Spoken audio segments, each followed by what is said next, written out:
Hello everyone, and welcome to yet another classic gold making video. Today I'll show you how I grind my raw gold from level 20 and all the way up to level 60. When I say raw gold, then I kill different things that drop items that I can winter right away, so I don't have to spend time and money going to the auction house. This can be extremely useful on a fresh server because people are undercutting each other all the time. When you reach level 20, then you can head to this location in Asian Well. Here we can farm different slime creatures, and these have a decent amount of chance to drop great trash items. When I show each location, then I will also show you the different items that I'm farming for, so the items that we plan to winter. The next location takes place in Barrens, and here we want to kill these. These creatures are not stacked, so you will have to move a bit before you will be able to kill yet another one. That's the downside of this farm, but still, at this level, the great trash items winters for a lot. A lot of these farms that I will show you in this video is where I kill different animals. So if you don't already have a profession, then I would recommend you to pick up skinning to make even more gold per hour. In Thousand Needles you can find a cave, and in this cave there's a lot of different creatures that we want to kill. These have a chance to drop this white item, the Viper Plume. This is used for Darkmoon Fair, so if you're doing good on gold, then I would recommend you not to winter these. Nonetheless, then this location is usually not that crowded, and therefore this farm is also amazing because you have next to no competition. I usually level up here at around level 28 and all the way up to 33. When you reach level 32, you could always head to WOTLK Mountains.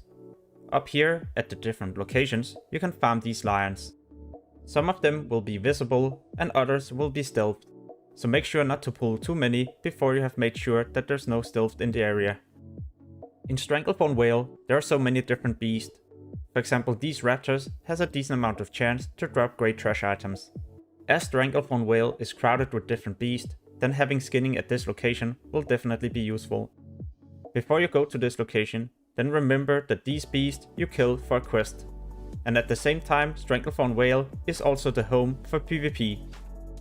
If the farming location in Stranglethorn Whale is crowded, then you could always head to the southeastern part of Thousand Needles. Here you can kill these, and slaying different creatures between the level 30 and 40 range is gonna be so handy. In this level range, the great trash item starts to winter for a lot, so I recommend you to do this, and also because soon you'll be level 40, so it's going to be important to have the gold. I mentioned that there's a lot of different beasts that we can slay in Stranglethorn Whale. For example, this tiger, who has a high chance of dropping a grey item.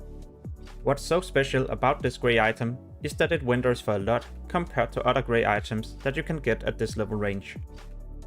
In Swamp of Sorrows, there's a huge area where we can farm different beasts, for example these ones. Because this area is so big, then it doesn't really matter if there's a few other people farming, because there will be respawns all the time. I usually go to this zone at around level 34, and then I leave at 38.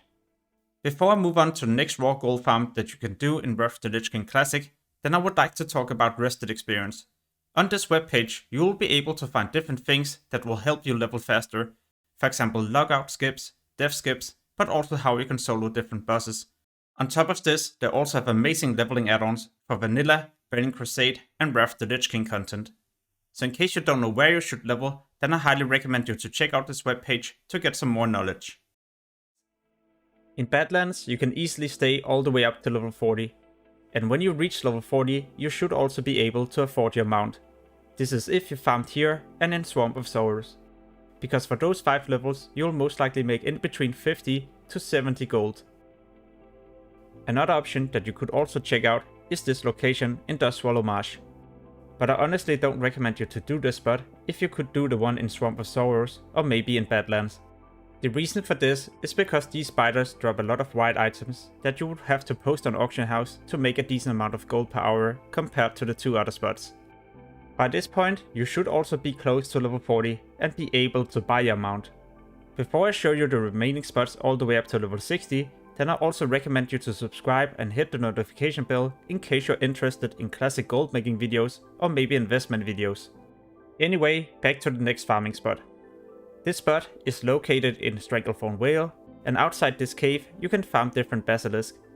There's also a nearby cave that you can head into to continue your farm. This is one of the best farming spots because all of these basilisks has a chance to drop 4 grey items, and all of these vendor for a decent amount of silver. In this cave you also have a chance to find this rare, and this rare monster will always drop a green item. If we add all these things together, then you will also make the most gold per hour compared to any of the other spots that I've shown you so far. In the middle of Tenaris, you can find this location with these fire rocks. These fire rocks has a decent chance to drop grey items, and this is also a decent farming location in case the basilisk farm is already crowded.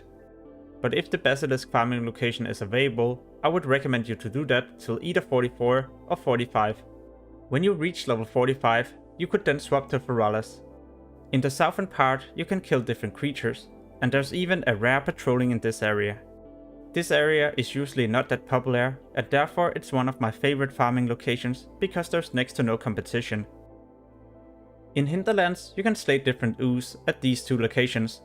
When you slay these you have a chance to get different items, including this bag. And in this bag there's a lot of different things. This is one of my favorite farms because you never know what you get in these bags, and this makes it a ton of fun. Especially if you get some decent items and you make a decent amount of gold per hour. Next up is a farming location in Ongoro Crater. You have to slay these raptors, and you can start doing this at around level 48 and leave at 53. In Ongoro Crater you can also head south and find these apes. These you can slay, and they have a chance to drop 2 different grey items that vendor for a lot. So this is the second spot in Ongoro Crater that I recommend you to check out. If Ongoro Crater becomes crowded, then you could also swap to Eastern Plaguelands. I usually go to this zone at around level 53 or 54, and in Eastern Plaguelands I slay different bats. In Eastern Plaguelands there will be better farms to do, but then you will also have to use the auction house. Instead you could always head to the northern part of Winterspring. Up here you can kill different frost sabers, and if you combine this farm together with skinning, you can make a lot of gold per hour as a high level character. It's also a great way to hit level 60. In Winterspring there's 2 other farming locations that I like to do, and it's these 2 where you have to kill different owls.